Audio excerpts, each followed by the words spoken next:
देखिए, आज इस वीडियो के माध्यम से डिस्कस करेंगे बहुल आवेशों के मध्य। बहुल आवेशों का मतलब है दो या दो से अधिक आवेशों के मध्य बल एवं अध्यारोपण का सिद्धांत के बारे में अपन चर्चा करेंगे। तो देखिए, टॉपिक आपके लिए वेरी इंपॉर्टेंट है। बहुल आवेशों के मध्य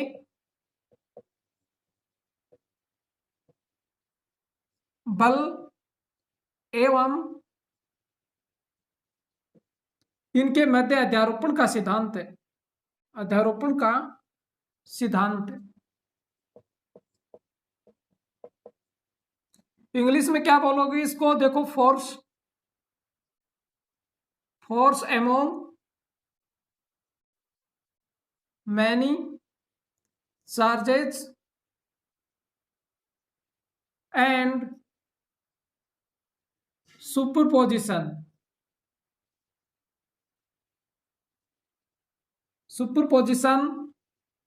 प्रिंसिपल।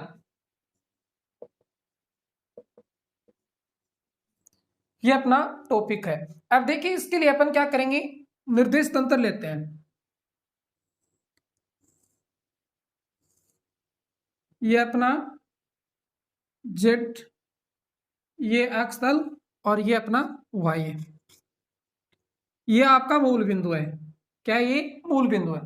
अब अपन जेड और एक्स के मध्य आवेशों को रखेंगे।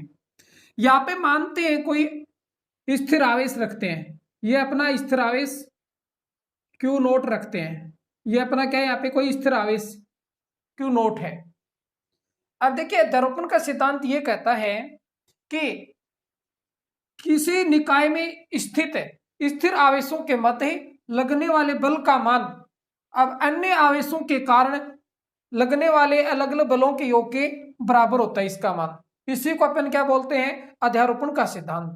तो देखिए, इसको आराम से समझना आपको। अब यहाँ पे टॉपिक में नाम आया कि बहुल आवेशों के मध्य, यानी आवेश क्या है? दो या दो से अधिक है। इससे पहले अपन देखो, दो आवेशों के बारे में बात कर चुके हैं, यानी आवेश Q1 और आवेश Q2। आवेश Q1 और Q2 के मध्य लगने वाले बल को अपन कहां से निकालते हैं? कूलॉम नियम से। किंतु यहाँ पे आवेश क्या है? दो या दो से अधिक है। तो कैसे निकालेंगे इसको देखना। ये Q नोट को इस तरह आवेश अपन लेते हैं। यहाँ पे आवेश Q1 रखा हुआ है, यहाँ पे आवेश Q2 रखा हुआ है, यहाँ पे आवेश Q3 रखा हुआ है। इसी प्रकार यहाँ पे आवेश Qn, यानी बहुत सारे आवेश है। तो अपन एक साथ तो इनको रख नहीं सकते।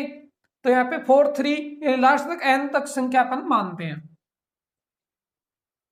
अब यदि इसका स्थिति सदिश रख रहे हैं अपन, तो मूल बिंदु O से Q नोट का स्थिति सदिश क्या होगा? R vector note. ठीक है, ये आप सभी जानते होगी, आपको कूलॉम नियम के सदिश निरूपण में अच्छे से सिखाया था। Q1 का स्थिति सदिश क्या होगा? क्या होगा भाई? R वेक्टर 1 होगा।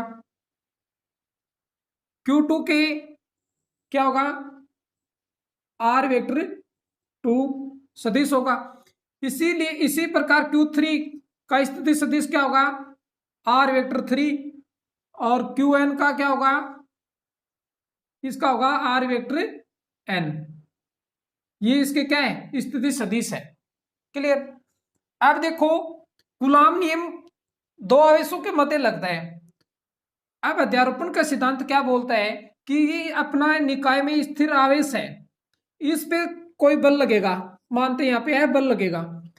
इस बल का मान इन आवेशों के द्वारा इस आवेश पर लगाए गए अलग अलग बलों के योग के क्या होता है? ये बराबर होता है। इसी को अपन क्या बोलते हैं? अध्यारोपण का सिद्धांत। अब देखना अच्छे से, यहाँ पे यदि अपन Q1 और Q नोट की बात करें, अब देखिए इसके लिए अलग से डायग्राम बनाएंगे ताकि आपको कोई दिक्कत नहीं हो। यहाँ पे आवेश Q1 है और यहाँ पे दूसरा आवेश अपना Q नोट है।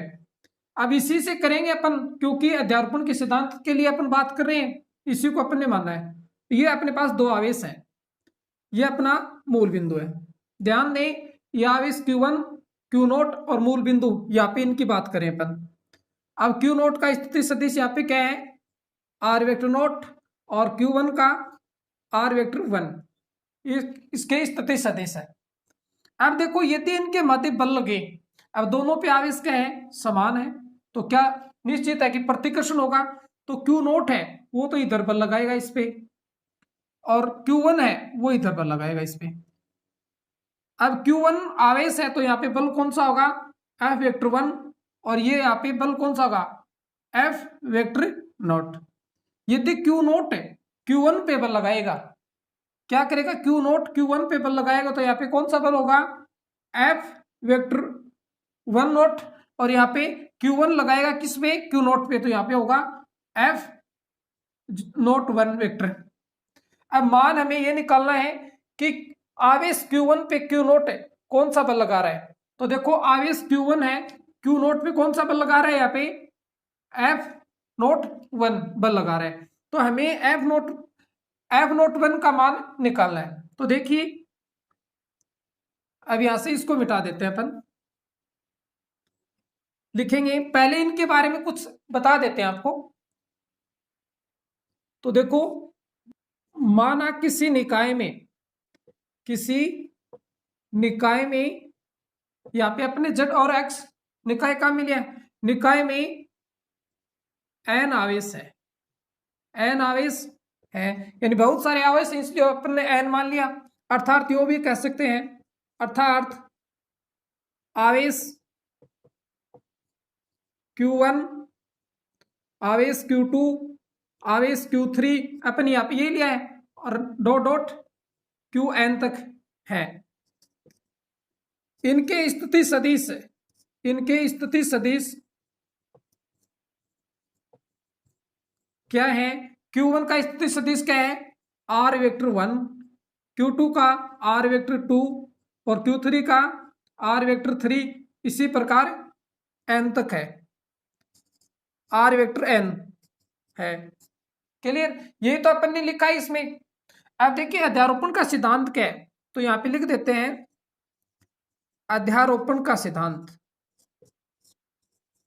सिद्धांत इस नियम के अनुसार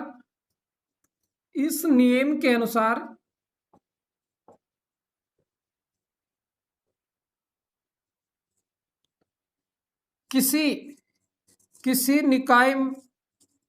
निकाय में स्थिर आवेश,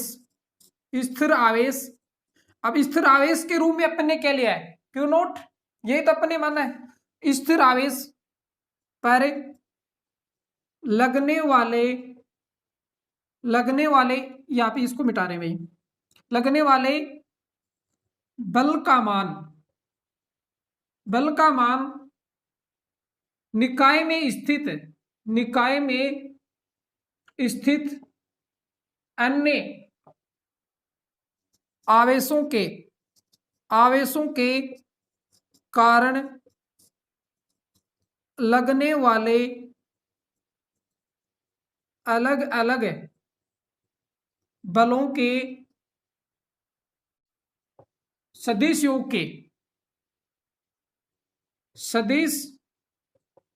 योग के बराबर होता है। यही आपका क्या है भाई, अध्यारोपण का सिद्धांत है। यहाँ पे अपन ने कोई स्थिर आवेश माना है क्यू नोट, अब इसका जो बल का मान है वो अन्य आवेशों के द्वारा लगाए गए बलों के योग के क्या होता है, बराबर होता है।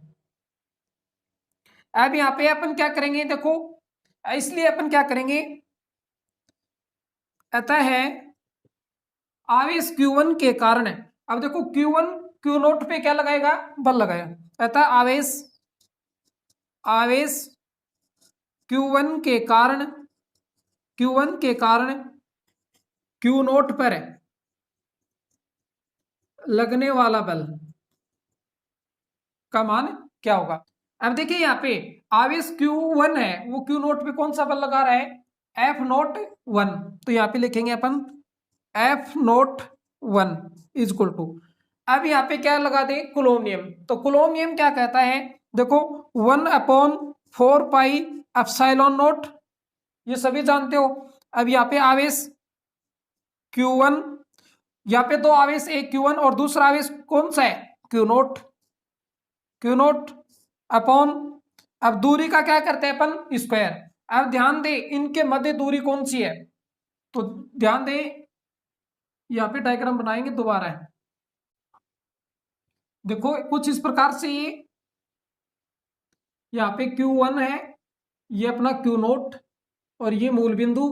Q नोट के लिए स्थिति सदिश R नोट, Q1 के लिए R वेक्टर 1। अब इनके मध्य की दूरी पूछी है अपने को, तो इनके मध्य की दूरी क्या है, देखो अब ये आवेश Q1 है और ये Q नोट है। अब कौन किस पे बल लगा रहा है, ये आवेश Q1 है, इस पे बल लगा रहे हैं, तो ये इधर है। तो अपन किधर से किधर जा रहे हैं, अपन जा रहे हैं कि R1 से R नोट की ओर जा रहे हैं। तो R1 का R नोट के सापेक्ष स्थिति सदिश क्या होगा, क्या होगा, R वेक्टर 0 1। ठीक है, दोबारा ध्यान दें कि ये दूरी और ये दूरी क्या होगी प्लस में, और ये दूरी क्या है इसके विपरीत। तो अपन इधर से इधर जाएंगे तो R1 का R2 के R नोट के सापेक्ष स्थिति सदिश मानेंगे R नोट 1, और यदि अपन R नोट से R1 की ओर जाते तो होता R1 नोट। क्लियर, तो इनके मध्य दूरी क्या हुई यहाँ पे, R वेक्टर नोट 1। तो यहाँ पे दूरी कर दो R वेक्टर नोट 1 का और परिमाण का स्क्वायर। यहाँ पे अब ये सदिश है तो इसके लिए अपने को क्या देनी पड़ेगी, दिशा। तो यहाँ पे R कैप और यहाँ पे कौन सी दूरी, नोट 1। इसको समीकरण दे देंगे अपन 1। अब देखो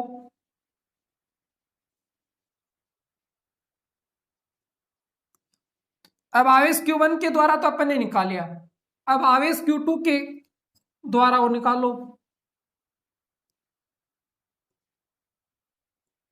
चूंकि आवेश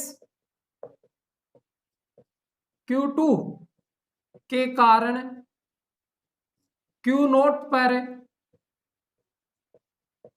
लगने वाले बल का मान निकाला है। अब देखो यहाँ पे आवेश कौन सा रख दिया, अब इसके लिए डायग्राम अलग से देखना अपन। तो देखिए डायग्राम में यानी Q2 है वो Q नोट पे बल लगाएगा, क्या लगाएगा, बल। तो इसके लिए देखो डायग्राम कुछ इस प्रकार से बनेगा, ये मूल बिंदु है, ये आवेश Q2 है और यहाँ पे Q नोट है। अब Q2 इस पे बल लगाएगा तो यहाँ पे आवेश Q है तो यहाँ पे बल क्या होगा, F नोट, और बल कौन लगा रहा है, ये आवेश Q2 तो यहाँ पे 2 होगा। तो अपन आवेश Q2 के कारण कौन सा बल लगेगा, F नोट 2। तो देखो इसका मान होगा, बल का मान होगा F नोट 2।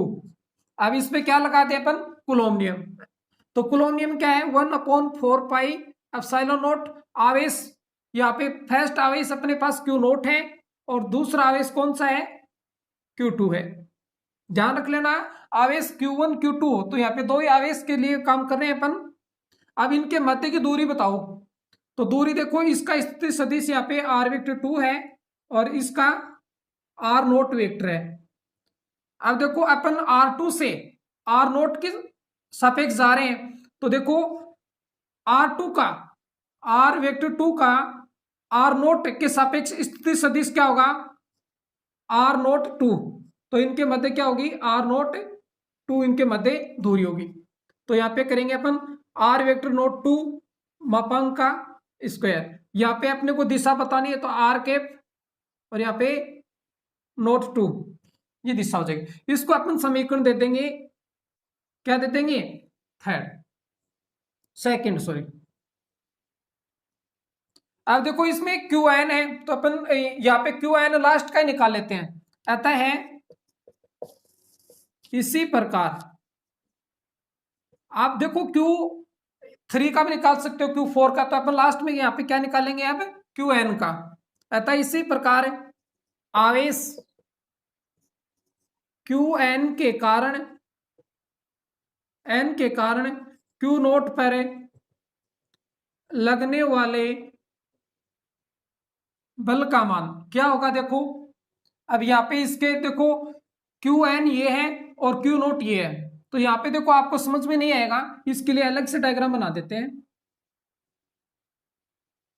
मानते हैं यहाँ पे आवेश अपना Q नोट है और यहाँ पे आवेश क्या है, क्यू एन है, ये मूल बिंदु है अपना। अब क्यू एन है, क्यू नोट पे क्या लगाएगा, बल, तो यहाँ पे आवेश क्या है, क्यू नोट, तो यहाँ पे बल भी क्या होगा, एफ नोट। अब बल कौन लगा रहा है, आवेश क्यू वन, तो यहाँ पे एफ नोट एन का मान हमें ज्ञात करना है। तो यहाँ पे लिखेंगे F vector naught N, Coulomb नियम लगाओ, 1/4 पाई एप्सिलॉन नोट आवेश Q1।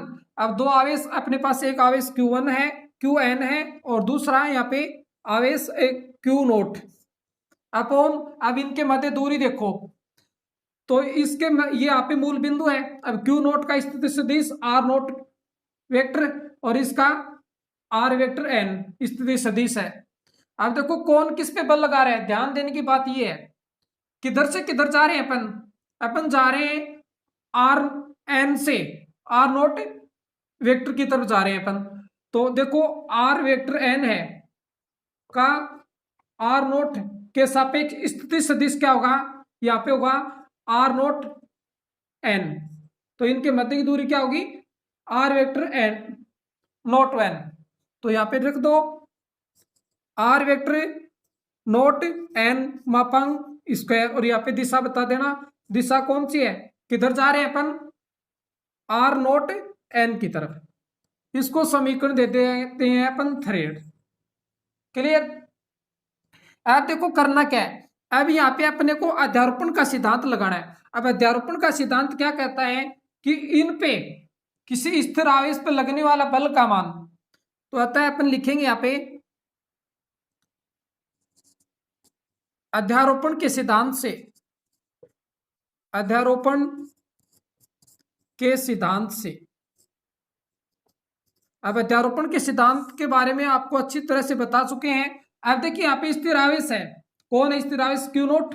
अब क्यू नोट पे बल कौन सा लगेगा, एफ नोट, इसका अपने को क्या निकालना है, मान निकालना है। तो यहाँ पे लिखेंगे अध्यारोपण के सिद्धांत से एफ वेक्टर नोट, भाई स्थिर आवेश है, स्थिर आवेश पे बल कौन सा लगेगा, एफ नोट।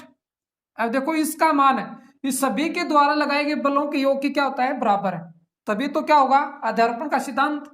अब देखो यहाँ पे अपन करेंगे कि F note 1 vector plus F vector note 2 plus F vector note 3, इसी प्रकार चलता रहेगा एफ नोट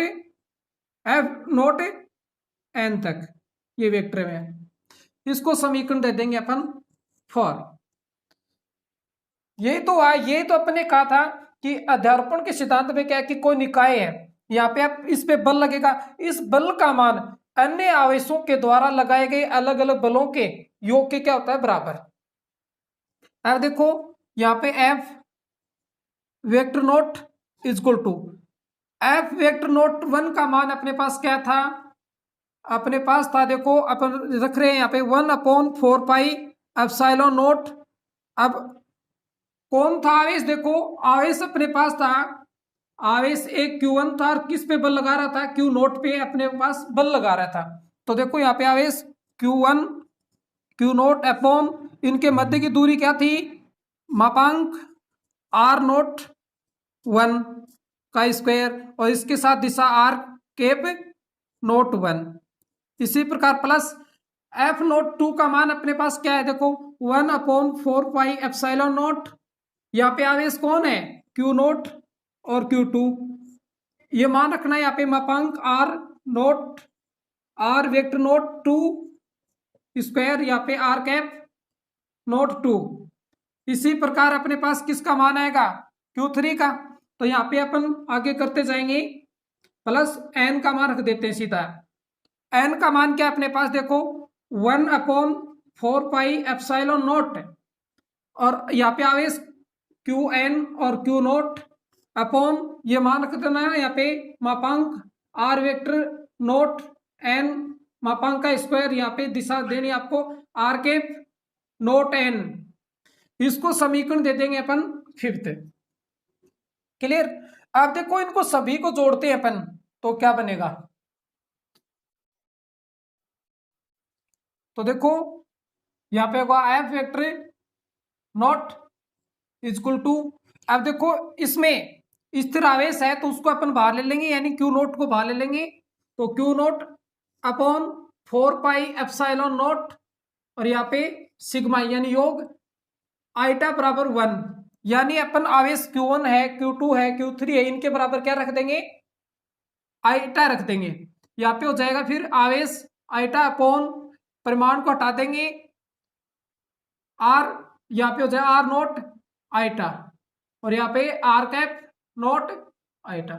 ये आपके यहाँ आधारोपण के सिद्धांत का क्या हो जाएगा, फॉर्मूला हो जाएगा। क्लियर?